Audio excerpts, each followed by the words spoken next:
Oh, thank you for. Yeah, recording now. Welcome to the first PTO meeting of the year for this school year. Zoom so far. We are hoping to get back in person later, but for now, Zoom seems safest and nicest. So to start out, since it's the first one of the year, we're going to introduce you to who the board members are. I am Melissa Oquendo. I have 3 kids at CICS this year. I'm the president. I've been on the board for, I think this is my 6th year. I was secretary for a few years. I was president last year and this year. I have a non-binary 7th grader named Zamira. I have a 4th grade daughter named Tirza. I have a kindergarten son named Amadeo. And for some fun facts, I'm a classically trained opera singer. I'm a totally untrained freelance baker, and I am an activist. My main role is in gun violence prevention, but I pop up at lots of different events and marches and things like that. Next, we have Heather, who is our vice president. Hello, everyone. This is my 9th year at CICS Irving Park. I have a 8th grader who's actually at Lane right now, a 6th grader, and a 3rd grader. This is my 2nd year on the board. I've been involved with lots of different things though with the school. I do a lot of sports stuff, so you might see me at volleyball games, basketball games, soccer games, all of them. Yeah, and I studied forestry in college, and then now I do a lot of art fairs and art crafts and stuff like that. Thanks, Heather, who's not named Haley, despite what it says. Next, we have B, who is our treasurer. Hi, all. Thanks for joining us tonight. So glad you guys could come to the first PTO meeting of the year. My name is B. Calcagno. I'm the treasurer. I have 2 kids at CICS Irving Park. Malia is in 7th grade, and then I have Alec, who's in 4th grade. And we've just had a really great experience, and I'm excited to meet all of you in real person. So I'm glad that we're getting a chance to like kind of all meet virtually, and hopefully I'll see you on the Rainbow Top. Bye. Thanks, B. Next, we have co-chairs for fundraising, Kelly and Terry. So let's start with Kelly. Hi, everyone. Kelly Ferens. I have a 2nd grader. He's, I think, the only redhead that I've seen at CICS who is about a foot taller than all the other 2nd graders in his class. We affectionately call him Big Red. And Eddie, who's a 4th grader, and I've been on the PTO for 3 years in fundraising with Terry. And fun fact is lice is back. I'm pretty confident we're not going to get it because we all have really dirty hair. Perfect. All right, Terry, take it away. Oh, that's awesome. My name is Terry, and yeah, I've been on the board for 3 years. We've been at CICS for, is it 4 years? 5 years? Kindergarten? Yeah, 5 years. I have Alex is a 4th grader, and Zach is a kindergartner. Super fun fact is that I'm so excited to have both kids at the same school for the first time in a while. So that's awesome. Preschool volunteering and CICS volunteering, was fun, but now I can focus it all at CICS. Oh, sorry, I'm in my car. I'm outside of a Cub Scout meeting right now. Other fun fact is I started training to box, and then COVID made the boxing match I was going to box in for charity not be a thing. So any boxers in the parent community, let's start that back up. That's it. Glad everyone's here. Let's beat the shit out of everyone. We have Sue, who is our secretary. Sue's new to the board this year. Take it away, Sue. Hi, my name's Sue Nicholas. I have a 4th grader. So I guess like Terry, yeah, we've been involved at CICS for 5 years. Like Melissa said, I'm new to the board. This is my first year. I am hopeful that we're not going to get lice, but sometimes our hair is clean, sometimes not so clean. And similarly to Terry, not that I trained to box and was going to fight or anything, but I did do fitness boxing classes. So I'm all about joining you in the ring or training, I guess, not actual sparring.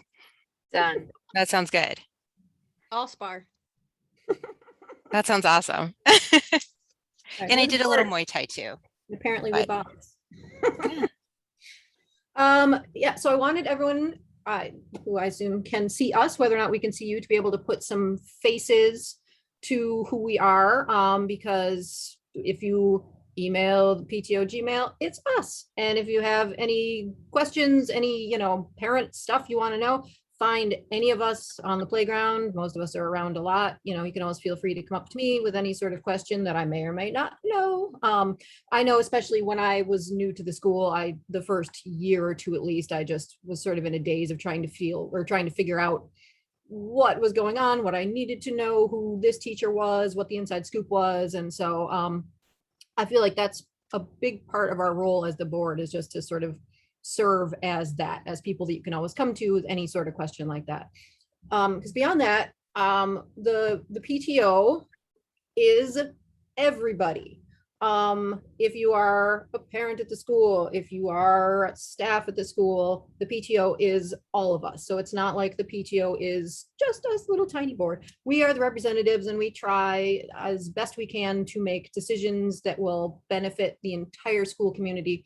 But our main goal is to build the community and to, help out our entire community. And so we are always open to any ideas that people have, any things that people want to come to us with, because the PTO is all of us. And the more we can have all of us working together, the better our school will be, the better our community will be. So I would like to turn it over to Kelly and Terry for our fundraising update. Thanks, Melissa. Tara, do you want me to kick it off, or do you want to kick it off since you're in the car and you might have to drop soon? If you don't mind, that would be awesome. If I just can say a little bit. At 7:45, the parents are supposed to go back in for a meeting. So I have another eye doing that, but I'll have to leave in a second. So yeah, fundraising is incredibly important, and not always people's most favorite thing to do. So we've been trying really hard at making it fun and kind of having it do a double duty of being a social, having it be something that will get community together. Last year during COVID, we focused a lot on giving back to small business owners, partnering with them so that we can show them love and support their businesses. And then they would also donate a portion of their proceeds back to the school. So it felt like a win-win. Fundraising's been tricky with COVID, and we gotta keep chipping away at it, because I'll let Kelly go into more depth of, where that fundraising money goes and how important it is that it funds a lot of really cool stuff at the school. The main focuses that we're doing now are dine and donates, because of COVID, that it's hard to do in-person gatherings. But in the past, we've done things like Ninja Warrior outing for all the kids, stuff like that. So yeah, I guess if anybody has any ideas or would like to be involved, we can be the easiest little in on how to feel out being more involved in the school. We won't leave you high and dry. We'll just little tiny things. Any ideas you have to bring them to us so that we can try and incorporate those into the school year. Yeah. And reach out with any questions. Thanks, Tara. Yeah, so especially for those of you new to the school, we really only have one primary fundraiser, and that's the fall fund drive, which we hope to be sending something out tomorrow, if not Monday. So details will be in there, and there's nothing to it other than we ask you to donate some money. And if you can't donate money, that's fine too. Then we just ask that you donate or share your opinions and comments on where you would like funding to go. I'll give the highlights though for this year, especially. We took a look at the finances, and we, on any given year, the PTO roughly spends $20,000 just on ongoing annual commitments to the school. So that doesn't include any like big initiatives or big projects. That's just for technology licenses or things that we have already committed to the school that we fund. And like in about 10,000 of that is like a technology commitment. One of the big things that the PTO did that I learned when I first joined CICS that I was pretty impressed with is that the PTO was responsible for the one-to-one technology, which during COVID, I mean, this put us leaps and bounds ahead of other schools that we are already prepared and already had this in place. So that was, I thought that was pretty cool. A couple of things I want to point out with, because, you know, last year we hesitated, do we do the fall fund drive with COVID, knowing so many families were affected by COVID, financially and health-wise. And then this year we debated the same.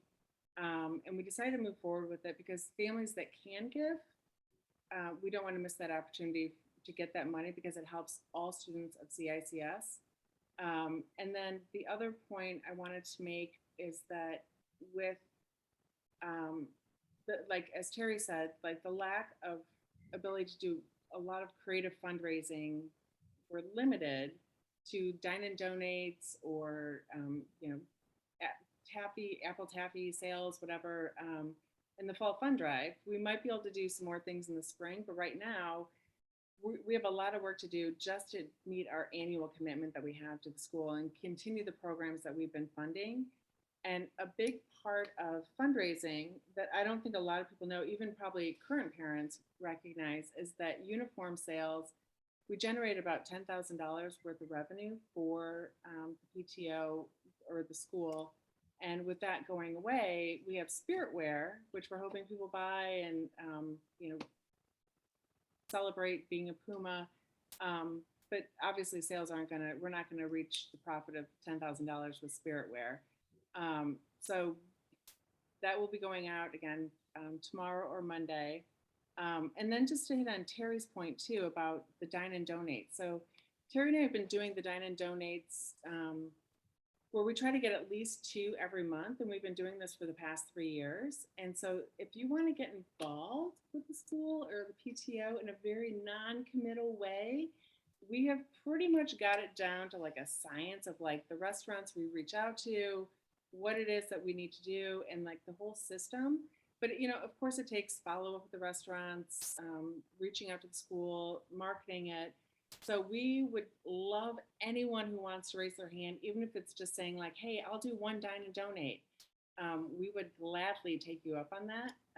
So if after this call, you feel like you want to do one, reach out to Terry and I, and we'll be happy to walk you through it. It's not like we're just going to say, oh, great, you get March. Here's the restaurants and go at it. Like we'll give you everything that you need, but we could definitely use the support.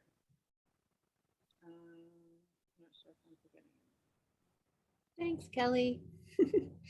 All right, for a little more info about another way to get involved, I'm going to hand it over to Lynn.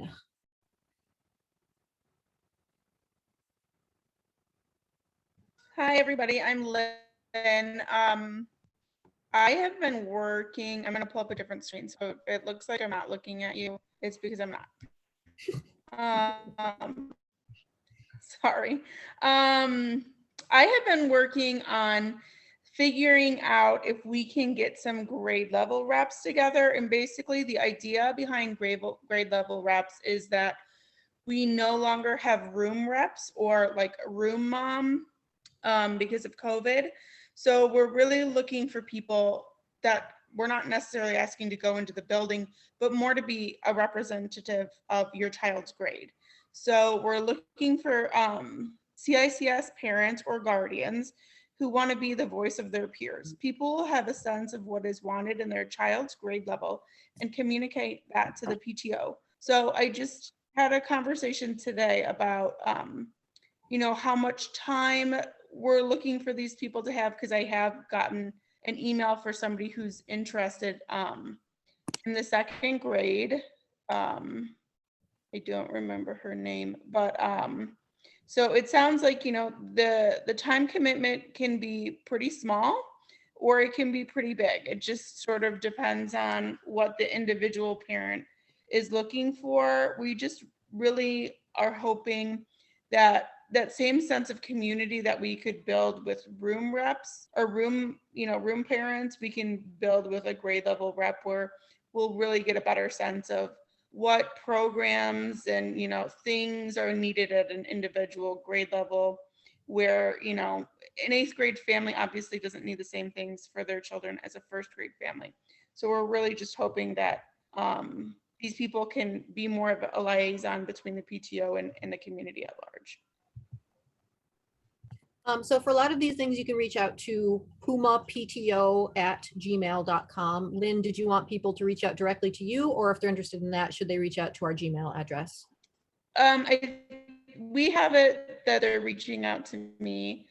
And I don't know how great of a rollout we've gotten as far as people being interested. I've only heard from one person. I'm assuming nobody's emailed you guys at the Puma PTO email. I haven't heard that anybody's reached out to you there. Not for that. I know that the email got sent out in some grades. I don't think it's gotten sent out in all grades yet. That we asked teachers to send out an email as part of their weekly communication that goes out. I don't think that it got sent out in all grades. So I'm going to circle back around and send a reminder, you know, if you haven't sent it out to your families, please do so. And we'll see if we get some more traction there. Okay, thanks, Lynn. So normally I would hand it over to our director, but JW is still out on paternity leave, baby number 3. So this time we get to hear from other Melissa, Melissa Feinberg, who is our awesome assistant director. Hi, everybody. So great to see so many people here. So I'm Melissa Feinberg. I'm the assistant principal. We moved to principal. Is now the, you know, normal language that we're going to be using, principal and assistant principal.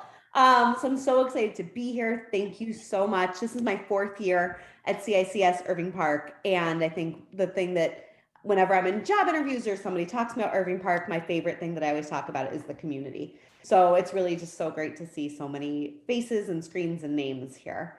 So our first update I just wanted to give, it's just Coco Keebler is here. She was born on October 14th. And she was 8 pounds, 3 ounces, and JW's just loving life. And honestly, like, don't hear from him much. And he's just focusing on family, which is what I want him to be doing.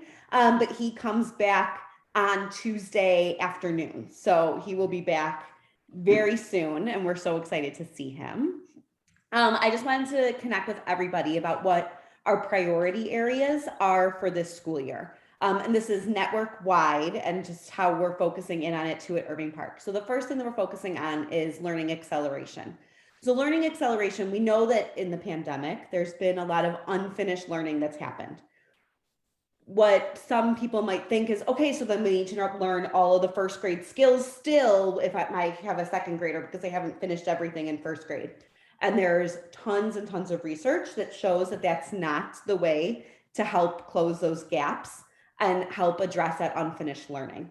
So learning acceleration is giving everybody that grade level access to grade level material with finding those prerequisite skills that maybe they need to know and incorporating those prerequisite skills as they're learning them in the current grade level. So having teachers doing like pre-assessments to see, okay, is there like, do I need to drop in like maybe a day of double-digit addition before I get to, you know, 4-digit addition, things like that. So that's, and we've done a ton of learning and we've partnered with an organization called TNPT to help us really get on the right track. The leadership team today was in a retreat with them, our 3rd retreat with them. They also wrote something called the opportunity myth, which is a bit of North Star for a lot of our learning on the academic side. Our second priority, or not second, but another priority area is mental health and wellness. We know that there has been a lot of need, both with families, with students, with staff. So we're really working hard on prioritizing SEL needs, rebuilding community, supporting the whole child and the whole adult and the whole family, and just being able to give that support, which I know is part of the calendar shift that happened as well, just to give everybody a little bit of a rest and a break and to take care of their own mental health. And then always at the forefront for us is diversity, equity, and inclusion. We have done a lot of work. We've partnered with a lot of outside organizations. You've seen a lot of that work in identity affirmation in classes. And so just continuing to push. Right now, we're also trying to really focus in on culturally relevant text, and so that kids can see themselves in their learning. Other announcements, I'm not gonna lie, I was talking to my mom about, she's like, what do you talk about at these things? Like, it's still weird for her to think of me in this position. So I told her, I'm like, I'm gonna talk about our COVID updates. And she's like, Melissa, like we call it in Yiddish, a kind of horror. Like it's like putting a bad omen out there. But we've been doing a really fantastic job when it comes to like our COVID mitigation, our COVID measures. Our number of students that we've needed to quarantine is very small. Our number of positive cases has been very small. We had our first round of shield testing last week, and we had 0 positive results from that. And I can tell you from my conversations with other directors or principals and assistant principals at other schools, it's not the case. So we were really like,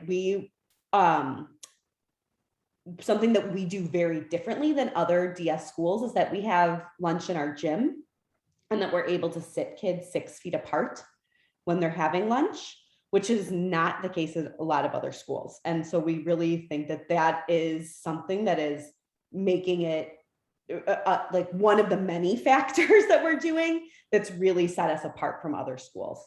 Open house. So I know traditionally we've had an open house in the past, where it's like a curriculum night and get to know kind of what your child's going to be learning. The past 3 or 4 years, because we've had family listening conferences and we've had meet and greet, the attendance at open house has been very minimal. So we've gotten creative with our staff to make sure that we're still getting that information to families, but how do we do it in a way that doesn't feel kind of deflating for teachers? I put all this work into this presentation and I have one person in my room, and we think it was a lot of fatigue from families of we have so many things that happen in the beginning of the year. So our kindergarten through 4th grade team is putting together a video that's going to be shared out to give all the understanding of what the curriculum is, guidelines, those priority areas, SEL, pride, all those information. We're going to do a new to summit night that's going to be coming up, I believe, next week or the week after. I got to check in with Miss Mandel. We were finalizing a date. But any families that were new to the Summit Learning platform to get a Zoom meeting together for that. And then for 8th grade and middle school, doing a lot of work around just the high school process. For them, it's changed a lot for 8th graders and how you apply to high school and what high schools are looking at. And so we're doing a lot of work with them. And then the last thing, sorry, is that we were talking a lot as a staff is that we've missed a lot of events. And so we're just trying to get creative with like how we can still find that joy and fun in those traditions that we've had at Irving Park while still being safe and making sure that we're following guidelines. Like for example, we can't have community gatherings in the gym because of you can't have a gathering of that many people for a non like purpose, like there's better language around it. I'm not explaining it well, but just like a fun event, we can't have. And that's through the state and that's through like ISB guidelines. So we're still gonna celebrate Halloween and do some fall fun in classrooms on the 29th. And we're hoping to do a parade outside. So then that way kids can still wear their costumes, like participate, see each other, and just kind of go around the block. So just trying to get creative with some fun things. That's all I have. How'd I do? A little more succinct than we're used to. Great, thank you. No problem. I was, for everyone else, I was joking at the beginning. Normally, when we turn this over to J-Dub, his update is like 20, 30 minutes long. And it's fascinating, but it goes on and then I freak out about time. So I was like, Melissa's going to be much more succinct. This will be great. Like, we might end early. And if you have any questions at all, you can drop them in the chat. I'm here for you. Yes. So I'll just go over a little bit of stuff. So in our effort to build community, one of the things that the PTO is always in charge of are different social events. And we are making what I think is a pretty big important change this year to our social events, in that they are no longer going to be gendered. In past, we've had such events as like the daddy-daughter dance and mother-son bowling, things like that. We are going to have the same events that we've done before that people love. So if there's people that are saying, oh no, but I love having a daddy-daughter dance, it's still happening. Dads and daughters can still go to it, but it's going to be a dance that's open to students of all genders. We have little boys at the school who would love to go to a dance. We have non-binary kids that would feel excluded by having to select if they were going to a girl event or a boy event. And we have lots of kids at the school that don't necessarily have a dad, don't necessarily have a mom, have a different important grown up in their life. So we would love to still have a dance. We would love to still have a bowling event. We were thinking of having a game night would be a great one, and some sort of other family event. So we are still all for having, at least 4 family events this year, but they're going to be completely inclusive to students at the school and the grown-up of their choice. And I think we're pretty excited about that change. Along those lines, with events and with so many of the other stuff that we've talked about, we need volunteers. Because the board and the staff can only do so much, but we can do so much to support it as well. So if any of these events or if any other ideas come to mind and you think, well, yeah, I feel pretty interested in that one, I feel pretty passionate about this event happening, reach out to us. We can help you out with funding. We can let you know what has worked in the past. We can help, but we definitely need people that can step up and say, yeah, I would love to spearhead, a game night for the school. And then you have the full support of the board behind you to get that rolling out. So please reach out to us again, come up to any of us anytime, or pumapto@gmail.com. The other thing that we're working on for this year, and we started tossing this around last year, and this is really hinges on funding, but what came out of our the info that we gathered from our community last year was that people would like us to sponsor more arts and sports and music and programs and things like that. And we are completely behind doing that as well. And the school is completely behind doing that too. For anyone who's new to the school this year, the school has kids clubs traditionally. We've had ones like, we have choir generally, there's chess, there's stretch and grow, there's a cooking class, there's mad science, there's hip hop yoga, there's ballet, there's been a whole lot of different things. But our goal as the PTO is to come up with 3 new ones that we can sponsor for the school. As with all things that we try to plan out for the school, we try to think of things that will impact the entire student body. So one of them might be for younger grades, and then to balance, one of them might be for older grades, things like that.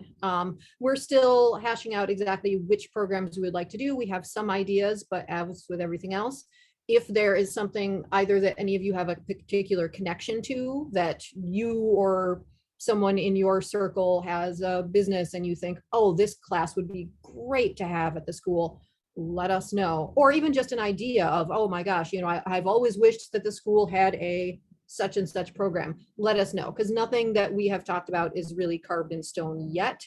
That's just our goal as part of our desire to build community, is to have more programs like that. Let me think if I've missed anything. I think that is basically the crux of what I wanted to talk about. Yeah, I think our main theme, both for the staff, for us, is we really want to build community. And we really need volunteers. I'll say, like, for us on the board, none of us have any particular special skill that makes us better at this, or like huge amounts of time on our hands that make us better at this. We're all just, you know, parents like the rest of you that just really love the school and really want it to be great. So for any amount of time you have, you know, we can definitely use your help. So let us know. I see something in the chat. How do we find out what classes are available for our child's grade? I got so many emails regarding sports and none of them are available for my son because of his grade. He's in second grade. Yeah, sports aren't available for those grades. I personally, and I know other people think it would be cool if for the kids clubs, if we had a sport program for younger kids. That was one of the things that we tossed around. Kids clubs, when those roll out, you'll get a packet sent home with your child. Theoretically, I know some kids are better at bringing them home than others, and you'll see emails from the school and they will all specifically say kids clubs, and they'll have information about ages and registration and all of that.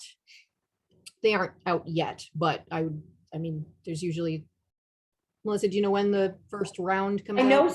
I know soon because Miss Jimenez was emailing me about choir. So I know Miss Jimenez is getting that organized and we'll be sending that out. So be on the lookout in Puma updates. So that's coming soon. All right. Any other questions? If you want to throw them in the chat, or anyone's welcome to unmute and holler. I leave I the was gonna floor say open. too, for Tiffany, you can always, I don't know if my email address is on the, or you could just email the PTO and I can talk to you about sports for younger kids too. I've for years had my kids in basketball and floor hockey and soccer. So I know a lot of programs out there. We're hoping to roll out some in CICS for younger kids, but right now, yeah, it starts at 5th grade. That's just CPS's way of doing it. But feel free to reach out to the board and I can give you all the info I have for sports for your kiddos. You know, Heather, that's a great point too. With Lynn trying to get the room reps initially like kicked off, like I know in the past, because you know my kids are only in 2nd and 4th grade, like I would send something to the teachers or all the parents I knew in the class saying, hey, you know, we're doing soccer at Eugene Fields on Saturday mornings. It'd be great to have more Pumas there represented for the kids to see each other and have more fun.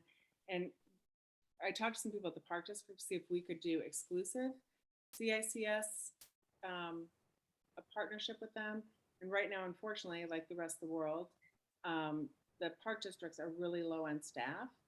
And a lot of the neighboring facilities are closed on the weekends. So I think doing a partnership like that this year is probably not going to happen. But that would be like a great thing for like a room rep or a grade rep to like, if somebody wanted to email that person and say like, hey, this is what our kids are doing. What about inviting more kids from the class to do it? You know, it's the great thing about the park district. It's like what Heather was talking about. Like I know a lot of things that her kids did were very affordable. Like our kids are playing soccer at Eugene Field for $16, and it's like now until like December 16th every Saturday. And so like it's a great way to still build community, even though we have to be a little bit more creative to do it.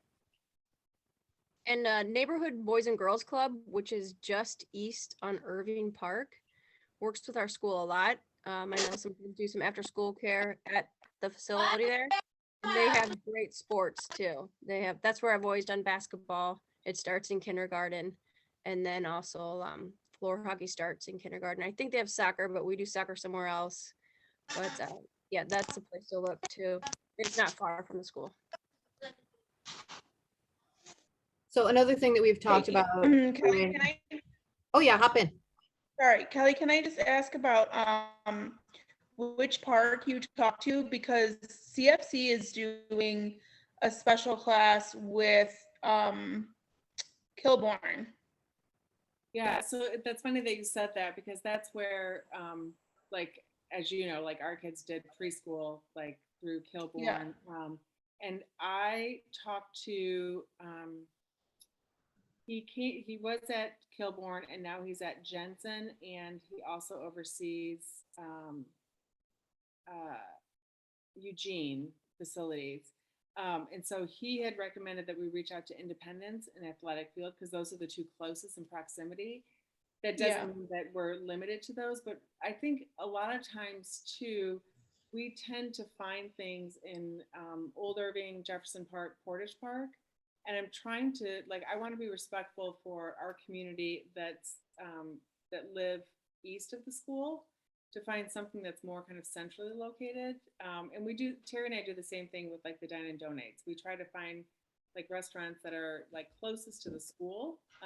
But then we also, we go west, we go east. So I've only talked to, I haven't talked to Matt at Kilbourne, but it's definitely, because he's fantastic. Well, and Independence Park is great because it's not too far, and their staff there is great too. Yeah. Yeah, they're In fact, I fantastic. think is Tegan still at? Yeah, it's Kevin and Tegan still. Yeah. And Tegan Julie was is ahead of the whole parent. park. What was that, Heather? Julie is still ahead of the park. She's still the Yeah, Julie's, yeah, boss lady. Kevin and Tegan are good. Yeah, they run most of the programs. Yes. Yeah, so along these lines, I was going to say another thing that we are hoping to do is not just add some kids clubs, but we'd sort of bandied about if there would be businesses local to the school that would be willing to give some sort of donation or incentive to CICS kids. Whether it's ones close by that parents already have kids going to a certain dance class or a certain martial arts school or something like that, just as another way to build community, because the kids clubs don't always work for everyone. They're, during the school day, right after school, but maybe a weekend class might be better, maybe an evening class might be better. And so that's something that we're talking about and thinking about. And two, if there are connections that you have, whether it's a different place that your kids go for a class that you love, or another connection of a business that you have, let us know, because we would love to be able to make those community connections. Any other comments, questions from anyone?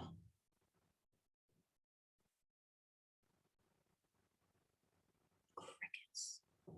All right, then I Just think a couple other things that I forgot to mention, or that I'd like to mention, sure. is that we're also hoping to do like a couple of service days, really fun community building service days, with painting of the school. So the rainbow top was something that the PTO funded and organized, as well as the north entrance.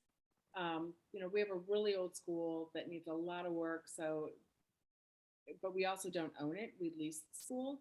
So we're trying to think of creative ways that make the outside of the school look as vibrant as it is on the inside of the school.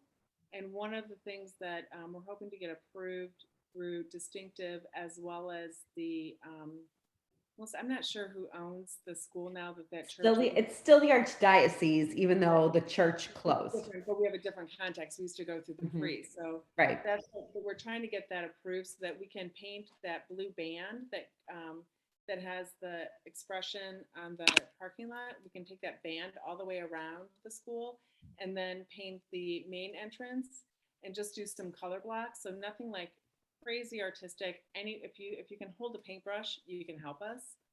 So we're hoping to get that approved this fall, so that we can do a couple of days to get people in to help. And that's a really easy way to get to know people in the school, and it's fun, and we bring our kids, and it's just, it's a day of service, and it's community building as well.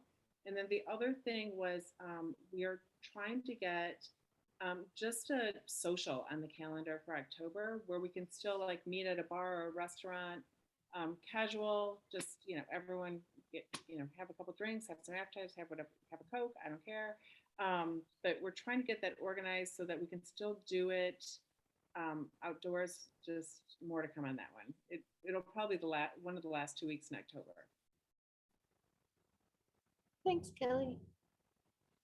All right, well, if no one has any other questions, we can wrap it up for tonight. Thank you to everyone for coming out to this. We're still hopeful that at some point in the year we can have an in-person one, but for now, this works. And we know from our community survey that this works well for a lot of people anyway, for people who would rather not have to roll out of their house again. So thank you all for coming. Please feel free to email us or hit me up at the playground with anything. Thank you. Thank you. Thanks, everybody.